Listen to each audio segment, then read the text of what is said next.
Good morning.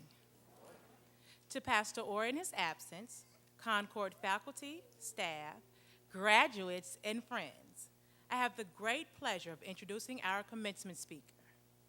A songwriter once wrote, "Some folks think of the wonders they'll do before their time on this planet is through. Some folks don't have anything planned. They hide their heads in the sand." Now, Dr. Bell is not one of those folks. As one of Memphis's greatest podiatrists, he is a man who wears many, many hats. He's a father, an author, a R&B artist, and most recently, an accomplished film writer, director, producer, and actor. Now, I'm not going to tell you his story. I'm going to let him tell you that. I present to you Dr. John E. Bell.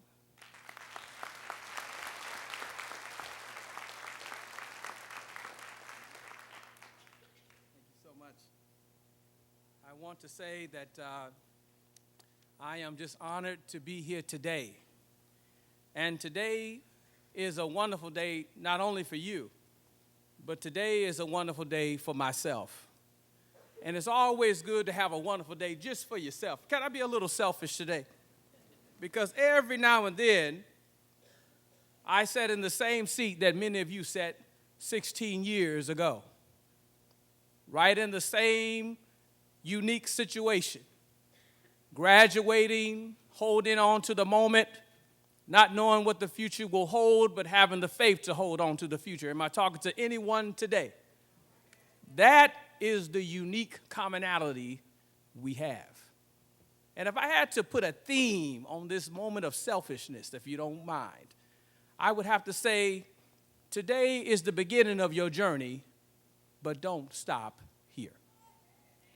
Let me first give honor to the esteemed faculty of this wonderful college, Concorde Career College here in South Haven. I am so delighted to be here. I also want to give knowledge and give honor to Miss Courtney Mickens, who reached out to me personally and asked me to speak here today. I was overjoyed from the conversation, and I'm even overjoyed now. And it's just a blessing to be able to come here and to give you my journey, a 16-year journey from where you are now to where I am here. And I will wrap this up really uniquely and positively quick. But I want to take my time and plant a seed in you. I met a representative of Concorde Career College 16 years ago, and her name was Mrs. Mary Fry. She is at the Memphis location at Concorde. And I met her at the time I was at a crossroad in my career. I was a working teacher at the time, and I wasn't really truly decided if I wanted to remain in education or if I wanted to pursue medicine and further my life. And so I sought after an introductory course into healthcare, and I decided to take a chance on Concorde. Me and a friend of mine, we went there, met Miss Mary Fry, and she told me something that has remained a seed in my current situation, and I'll share that seed with you. She says, "John, if you would take a chance on yourself and apply yourself fully to this course, not only will it open up the doors of what you think you can do, it will bless you down the line from where you are now to where you can be." And I did not know how prophetic her words were then. But 16 years later, isn't it funny how life can be planted in you from a conversation to the reality of the day? And so I'm going to share this with you, this class, because this is one of those animated, phenomenal classes, the fall of 2014 graduating class. It just feels good to say that. I'm saying it again, the fall of 2014 graduating class. I just felt good getting that out.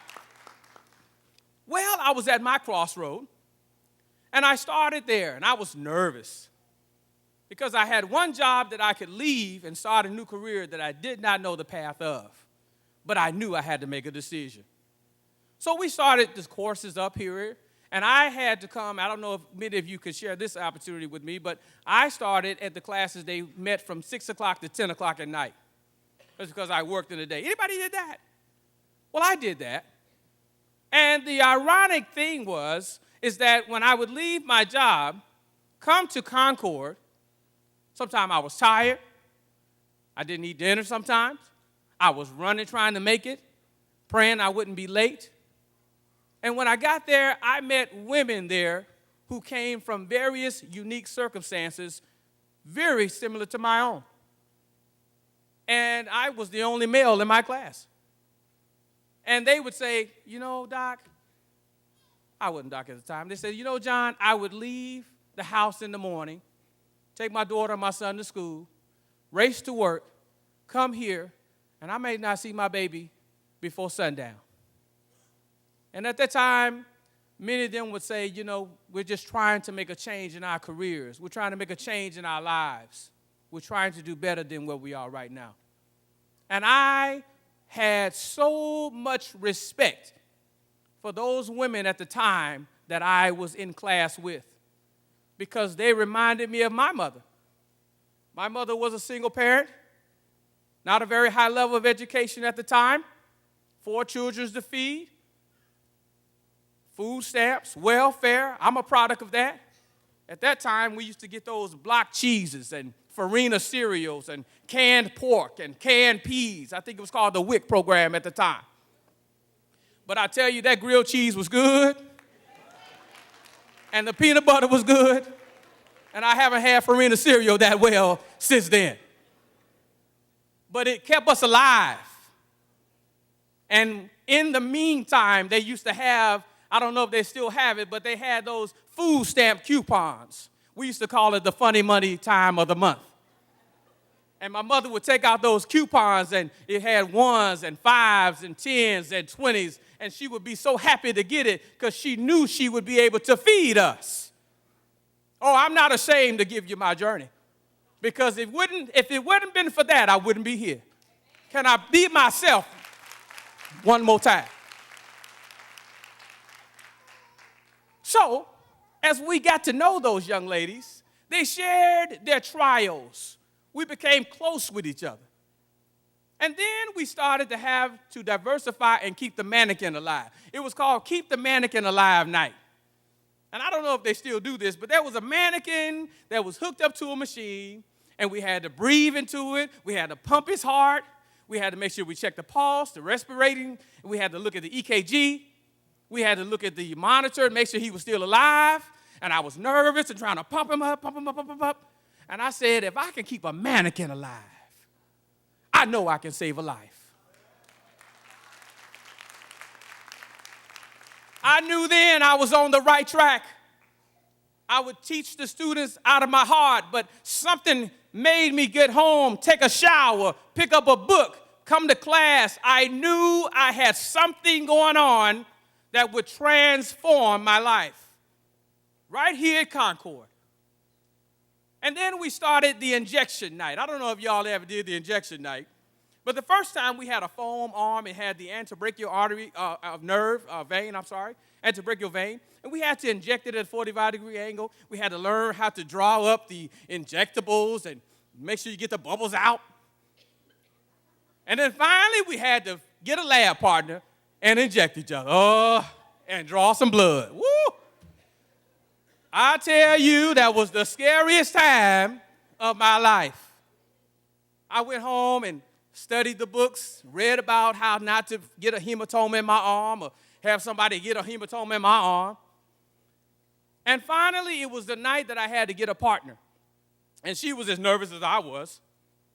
And she said, John, look, I got a good, clean, brown arm, and I want to leave here tonight with that same good, clean, brown arm. And I said, baby, I'm going to do the best I can.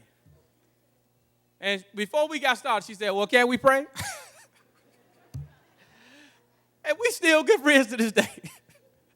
And we prayed. I prayed with her. I swear to God, I was nervous. But, you know, I calmed down. She calmed down. I gave her my arm first. She injected me, and I closed my eyes. I felt the needle go in. And finally, I looked up, and the blood was going into the valves. We had those clear tubes with the purple cap on them. Y'all remember that? And the blood was filling it up, and she was smiling from ear to ear. And she said, I did it. And the instructor said, yeah, you did. Okay, that's enough. Pulled out the needle, put the cotton on my arm, folded my arm at a 45, 90-degree angle. And I said, you did it. It didn't even hurt. She gave me her arm. She said, look, Doc. She called me Doc. That's the first person that ever called me Doc, was a person sitting in my class. I wasn't even a doctor then. She said, look, Doc, I need my arm back. I said, no problem. I stuck it in. She closed her eyes. She opened it. She said, oh, I didn't even feel nothing but a little pinch. The blood started filling up the little valve. And the next thing you know, the instructor came by and said, oh, you passed. And she passed both of us that night. We hugged each other. And I had a friend for life from that very moment. She spoke into my life right there at Concorde. This is why when I tell you about my 16-year journey, it's amazing. It's amazing. And then the other part of it is when we graduated and we had to go into the externship part. I was working in the daytime, as I told you, so I had to work at an evening clinic. And so I worked with Dr. Martis and Dr. Buggs and Dr. Burnett and Dr. Twilley. It was at the South Bellevue office, which is right across from Methodist Hospital, which is on Union and South Bellevue. Everybody know what that's at? And I worked over there with Dr. Martis, and Dr. Martis was my preceptor physician. And she said, I see something in you, young man. What do you want to do with your drive? I said, well, I want to become a doctor, maybe a surgeon. I'm not sure. She said, you need to go to school and advance yourself. I know you can do it. And I went home and I prayed and I thought about it, talked to my mom about it, kept coming back to Dr. Martis. She said, okay then, little doctor, come on, let's go on with me. And she showed me around. And you know how she introduced me? This is Junior Dr. Bell, my assistant. And all of a sudden, I started walking a little taller. I would leave that school, and I would run to her office. I'd be like, woo, I can't wait to get with her tonight. And she would show me everything from taking history and physicals, blood pressures, respiratories, looking at everything from universal precautions of things that we needed. Everything I learned in school, she was amazed at how I could immediately apply it. And finally, she introduced me to Dr. Nathan Lucas, who's a surgical podiatrist right here in this city today. And he took me under his wing and mentored me. And then finally, he took me in some of his surgeries and in his office. A medical assistant being introduced through a Concorde career program to his destiny. To his destiny. Ladies and gentlemen, I met those doctors. I met Dr. Philip Bowden. Dr. Lucas co-shared an office with him at that time. He was on Monroe Avenue, where he still is today. And he would say things like, look here, young man, you will come in my practice? You talking about going to medical school? You need to bring your gifts of God right back here. Before I even considered going, he put the seed in me that I could do it. Everybody around me kept telling me I could do it. And finally, the summer of '99, I worked for Dr. Twyla Twilley right there on Kirby. And she said, I will write you a letter of recommendation because I know you can do it. I applied to the Ohio College of Podiatric Medicine, got accepted, and I never looked back. Left the teaching career behind, took on to medicine, and I believe that was the conduit. It was the key that opened up the door for me at that time. And for you here as a graduating class, I'm going to tell you that you are the key to your destiny. You are the key. And today, what makes us equal is that behind my name, the first insignia I ever had outside of my Bachelor of Science degree was my MA, Certified Medical Assistant. A certified medical assistant, graduated top of his class, magna cum laude, went on to medical school, over 9 years in his practice, hired people right here from Concorde Career College. A medical assistant is now putting his daughter in private school. A medical assistant is now able to be at 5 hospitals on staff, active staff, that is. A medical assistant is now able to save limbs from diabetes, hypertension, renal failure right here in this city. A medical assistant. A medical assistant wrote 4 books. And just this week, a movie called The Atonement of Love was debuted in this city. Award-winning film, I might add, from a medical assistant. Oh, yeah. Don't ever let anybody tell you that you can't turn the key to your destiny. I come to tell you you're worth it, and you have a lot of quality within you. The last thing that I would tell you is God. Keep him first. Keep him first. My Bible tells me that if you keep him first, all these other things I got, all these goody things that I share will be added unto you. Class of 2014 fall graduate. If you don't mind, can you stand to your feet and give yourselves a round of applause? Lord, have his mercy. I'm so thankful to be here. You are the key to your destiny. God bless you, and thank you for this opportunity. Thank you. Thank you.